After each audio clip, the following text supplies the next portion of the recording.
Hello friends, welcome back to my channel. आज हम CTET सितंबर 2015 का हिंदी प्रीवियस ईयर क्वेश्चन लेकर आए हैं। ये एक बहुत अच्छी सीरीज़ चल रही है कि जितने भी प्रीवियस ईयर क्वेश्चन हर सब्जेक्ट के हुए हैं, हिंदी, इंग्लिश, ईवीएस, सीडीपी, तो वो सब हम अपने चैनल पर करा रहे हैं। आप प्लीज़ इस चैनल को अपने फ्रेंड्स के साथ, रिलेटिव्स के साथ, जो भी सीटेट की प्रिपरेशन कर रहे हैं उनके साथ शेयर ज़रूर करें और चैनल सब्सक्राइब ज़रूर करें। तो अब हम बढ़ते हैं अपने क्वेश्चन की तरफ। तो पहला क्वेश्चन हमारा क्या है, मनुष्य को बाहरी सुख क्यों लुभाते हैं। एंड नंबर 2 है, जो व्यक्ति रचनात्मक कार्य करने में समर्थ है, वाक्य में रेखांकित शब्द के स्थान पर कौन सा शब्द प्रयुक्त नहीं किया जा सकता। तो अब हम बढ़ते हैं कि पैराग्राफ देखिए क्या कह रहा है। स्थूल एवं बाह्य पदार्थ मानसिक पदार्थों स्थूल एवं बाह्य पदार्थ एवं मानसिक पदार्थों एवं भावों की अपेक्षा अधिक महत्व के विषय नहीं हैं। जो व्यक्ति रचनात्मक कार्य करने में समर्थ हैं, उसे भौतिक स्थूल लाभ एवं प्रलोभन ना तो लुभाते हैं और ना ही प्रोत्साहित करते हैं। विश्व में विचारक 10 में से एक ही व्यक्ति होता है, उसमें भौतिक महत्वाकांक्षाएं अत्यल्प होती हैं, मतलब कम होती हैं। पूंजी का रचयिता कार्ल मार्क्स जीवन भर निर्धनता से जूझता रहा। राज्याधिकारियों से सुकरात को मरवा डाला, पर वह जीवन के अंतिम क्षणों में भी शांत था, क्योंकि वह अपने जीवन के लक्ष्य का भलीभांति निर्वाह कर चुका था। यदि उसे पुरस्कृत किया जाता, प्रतिष्ठा के अंबारों से लाद दिया जाता, परंतु अपना काम ना करने दिया जाता, तो वह निश्चय ही वे अनुभव करता कि उसे कठोर रूप से दंडित किया गया है। ऐसे अनेक अवसर आते हैं जब हमें बाहरी सुख सुविधाएं आकर्षित करती हैं, वे अच्छे जीवन के लिए अनिवार्य लगने लगती हैं, किंतु महत्वपूर्ण यह है कि क्या हमने जीवन का उद्देश्य प्राप्त कर लिया है। यदि इसका उत्तर हाँ है तो बाह्य वस्तुओं का अभाव नहीं खलेगा, और यदि नहीं तो हमें अपने को भटकने से बचाना होगा और लक्ष्य की ओर बढ़ना होगा। अब हम बात करते हैं, क्वेश्चन हमारा क्या कह रहा है कि मनुष्य को बाहरी सुख क्यों लुभाते हैं। पैराग्राफ में क्या था कि अच्छे जीवन के लिए बाहरी सुख लुभाते हैं, ठीक है। अब नंबर 2 है, जो व्यक्ति रचनात्मक कार्य में समर्थ हैं, वाक्य में रेखांकित शब्द के स्थान पर कौन सा शब्द प्रयुक्त नहीं हो सकता। समर्थ की जगह पर कौन सा नहीं हो सकता, क्षमतावान हो सकता है, सक्षम हो सकता है, सामर्थ्यवान हो सकता है, परंतु शक्तिशाली इसके स्थान पर प्रयुक्त नहीं हो सकता। अब नेक्स्ट देखते हैं क्या है। प्रतिष्ठा के अंबारों से लाद दिया जाता है, रेखांकित का तात्पर्य क्या है। अंबारों का मतलब क्या है, अंबार लगे हुए हैं, मतलब ढेर लगे हुए हैं, ठीक है। भली भांति निर्वाह कर चुका था। उपरोक्त वाक्यांश में क्रिया विशेषण क्या है, क्रिया विशेषण क्या है यहाँ पर, भली भांति, मतलब निर्वाह कर चुका, किस तरह कर चुका है, भली भांति, ठीक है। अब देखिए, महत्वाकांक्षा किन शब्दों से मिलकर बना है, ये बताना है हमें। महत्व धन आकांक्षा, ठीक है, दोनों ही शब्दों के अलग अलग मतलब निकलने चाहिए। भौतिक लाभ किन्हें नहीं लुभाते हैं, रचनात्मक कार्य करने वालों को भौतिक लाभ नहीं लुभाते हैं। पूंजी का रचयिता कार्ल मार्क्स से संकेत मिलता है कि पूंजी का अर्थ क्या है, क्या है, एक ग्रंथ, ठीक है। पूंजी का रचयिता, पूंजी एक ग्रंथ है जिसको कार्ल मार्क्स ने लिखा है। 8th देखते हैं क्या है। विचारों की विशेषता ये है, उनमें भौतिक महत्वाकांक्षाएं कम होती हैं। अगर आप एक बार पैराग्राफ को अच्छे से पढ़ लेंगे, समझ लेंगे, तो फिर आपको बार बार पैराग्राफ पढ़ने की ज़रूरत नहीं होती है। नंबर 9 है, सुकरात को अपना काम ना करने देने की स्थिति कठोर दंड जैसी प्रतीत होती है। क्यों, क्योंकि उसे जीवन का उद्देश्य प्राप्त करने से रोक दिया गया होता। अगर उन्होंने अपना जीवन पहले अपने जो लक्ष्य हैं उनको प्राप्त ना किया होता, तो उनको जो स्थिति जो उनकी थी, वो दंड जो दिया गया था वो उन्हें कठोर प्रतीत होता है, ठीक है। 10 क्वेश्चन देखते हैं क्या है। 10 क्वेश्चन भी आपका पैराग्राफ है, तो हम पहले क्वेश्चन पढ़ लेते हैं। बचपन शब्द है, एंड नेक्स्ट है आपका नंदनवंशी फूल उठी वह छोटी सी कुटिया मेरी का भाव है। तो अब हम आते हैं पैराग्राफ पर। पैराग्राफ देखिए क्या कह रहा है। रोना और मचल जाना भी क्या आनंद दिखाते थे, बड़े बड़े मोती से आंसू जयमाला पहनाते थे। मैं रोई, माँ काम छोड़कर आई, मुझको उठा लिया, झाड़ पोंछकर चूम चूम गीले गालों को सुखा दिया। आजा बचपन एक बार फिर दे दे अपनी निर्मल शांति, व्याकुल व्यथा मिटाने वाली वह अपनी प्राकृत विश्रांति। वह भोली सी मधुर सरलता, वह प्यारा जीवन निष्पाप, क्या फिर आकर मिटा सकेगा तू मेरे मन का संताप।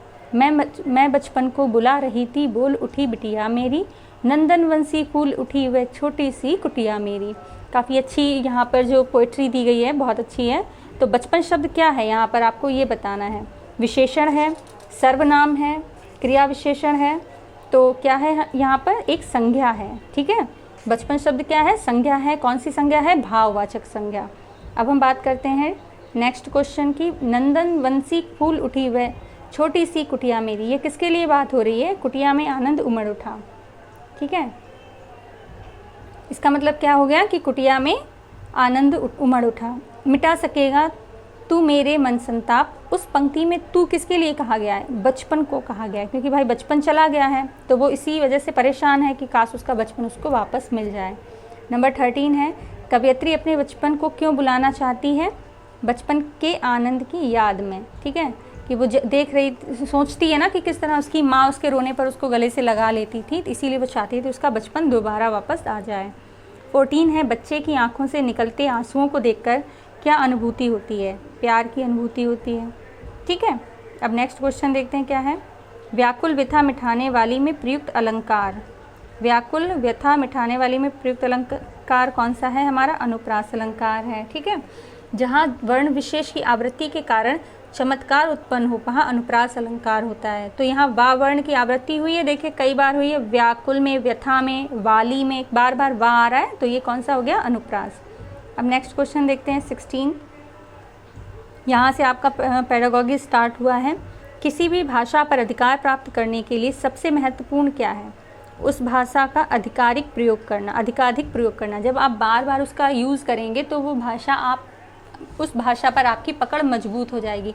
इंग्लिश के लिए भी हम लोग यही बोलते हैं ना कि आप उसकी प्रैक्टिस करिए, ग्रामर पढ़ते मत रहिए, सिर्फ प्रैक्टिस करिए तो आपकी इंग्लिश अच्छी हो जाएगी। ऐसे ही हर भाषा के लिए है।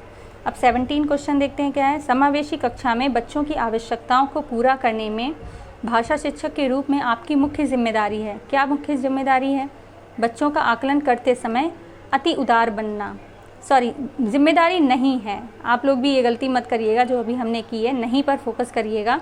तो क्या जिम्मेदारी नहीं है, अति उदार नहीं बनना है आपको बच्चों के लिए, ठीक है। नेक्स्ट क्वेश्चन देखते हैं 18 क्या कह रहा है। पढ़ने की संस्कृति के विकास के क्रम में पठन को प्रोत्साहित किए जाने की आवश्यकता है। तो ये क्या है, पढ़ने की संस्कृति के विकास के क्रम में व्यक्तिगत पठन को, मतलब बच्चा खुद भी पढ़ाई करे, खुद भी पढ़े, ठीक है। व्यक्तिगत प्रयास के बिना सीखना संभव नहीं होता है, इसीलिए उसको व्यक्तिगत प्रयास करने चाहिए। अब 19 क्वेश्चन देखते हैं क्या है। भाषा की पाठ्यपुस्तक में सबसे महत्वपूर्ण पक्ष क्या होता है, पाठों का उद्देश्यपूर्ण चयन। जब पाठ जो हमारे उद्देश्यपूर्ण नहीं होंगे तो बच्चे अच्छे से समझ नहीं पाएंगे, ठीक है। 20 क्या है, समग्र भाषा पद्धति पर आधारित कक्षा कैसी होती है, बच्चों को भाषाई विकास में की स्पष्ट समझ पर बल देती है। अगर समग्र भाषा पद्धति पर कक्षा बच्चों के भाषाई विकास की स्पष्ट समझ पर बल देती है। अब 21 देखते हैं क्या है। 21 है, विद्यालय के बाहर का जीवन और वहाँ प्राप्त ज्ञान एवं अनुभव भाषा सीखने के लिए आवश्यक प्रेरणा देते हैं, क्योंकि समृद्ध भाषिक परिवेश मिलता है। वहाँ पर ऐसा परिवेश होता है कि बच्चा एक दूसरे से सीखते हैं, टीचर से सीखते हैं, ठीक है, ग्रुप लर्निंग करते हैं, तो स्कूल होना बहुत ज़रूरी है। पहली कक्षा में प्रवेश लेने से पहले आमतौर पर बच्चे क्या करते हैं, स्व अभिव्यक्ति जानते हैं। वो ये बस इतना जानते हैं कि उनको अपनी बात किस तरह से रखनी है, ठीक है। अब देखते हैं नेक्स्ट क्वेश्चन क्या है।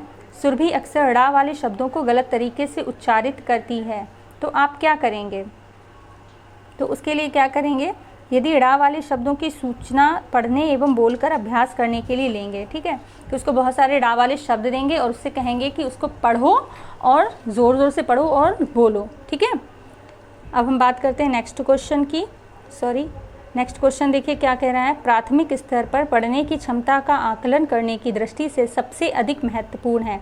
प्राथमिक स्तर पर क्या करना चाहिए, अर्थ निर्माण आना चाहिए बच्चों को, कि उनको पता होना चाहिए जो शब्द हम बोल रहे हैं उसका अर्थ क्या है। अब 25 क्वेश्चन, भाषा की कक्षा में कहानी सुनाने का मूल उद्देश्य है। भाषा की कक्षा में कहानी सुनाने का मूल उद्देश्य है बच्चों की कल्पना शक्ति का विकास होना, ठीक है, कि बच्चे भी कल्पना करके अपनी कहानियों को समझ सकें और उसका आनंद ले सकें, ठीक है। अब 26 क्वेश्चन देखते हैं। प्राथमिक कक्षाओं में बच्चे बहुत कुछ लेकर विद्यालय आते हैं, जैसे अपनी अपने अनुभव, दुनिया को देखने का अपना दृष्टिकोण आदि। तो अपनी भाषा भी लेकर आते हैं भाई, ठीक है। उनके क्षेत्र की जो भाषा है, उनके घर की जो आम बोलचाल भाषा है, वो लेकर वो कक्षा में आते हैं। तो सभी बच्चों की अलग अलग भाषा हो जाती है और उनको ये भाषा बोलने के लिए रोकना नहीं है, उनको बढ़ावा देना है। वो अपनी भाषा भी बोलें और कक्षा की भाषा को भी सीखें, ठीक है। अब नेक्स्ट क्वेश्चन देखते हैं क्या है 27। बच्चों की मौखिक अभिव्यक्ति के विकास का अर्थ नहीं है। नहीं है यहाँ पर है तो कहानी सुनकर शब्दशः दोहराना। ये कोई मौखिक अभिव्यक्ति नहीं है, वो बस आपको रिपीट कर रहे हैं बार बार, ठीक है। 28 देखते हैं क्या है। भाषा की कक्षा में ये ज़रूरी है कि, क्या ज़रूरी है? स्वयं भाषा शिक्षक की भाषा प्रभावी हो। जब आपकी भाषा प्रभावी होगी तो बच्चा भी आपको बिल्कुल वैसे ही कॉपी करता है, तो वो ये देख और आपसे प्रेरित होता है, ठीक है। 29 देखते हैं। प्राथमिक स्तर पर बच्चों की भाषाई क्षमताओं का विकास करने का अर्थ है भाषा अनुकरण की कुशलता पर अधिकार, ठीक है। यही बात 28 भी कर रहा था कि अगर आप प्रभावी होंगे तो बच्चा आपका अनुकरण करेगा और उस पर कुशलता पालेगा, ठीक है। अब देखते हैं लास्ट क्वेश्चन हमारा क्या कह रहा है। व्याकरण शिक्षण की आगमन विधि की विशेषता है पहले उदाहरण प्रस्तुत करना। याद रखिए आगमन विधि क्या होती है। आगमन विधि में हम पहले उदाहरण प्रस्तुत करते हैं एंड बाद में उसका पूरा जो है क्लियर कॉन्सेप्ट बताते हैं। तो सबसे पहले आपको एग्जाम्पल देना होगा। तो आई होप कि आपको ये पेपर अच्छे से समझ में आया होगा। हमने एक्सप्लेन करने की कोशिश बहुत की है। आप प्लीज़ चैनल को सब्सक्राइब, शेयर एंड लाइक ज़रूर करें एंड अपने फ्रेंड्स के साथ भी शेयर करें। Thank you so much.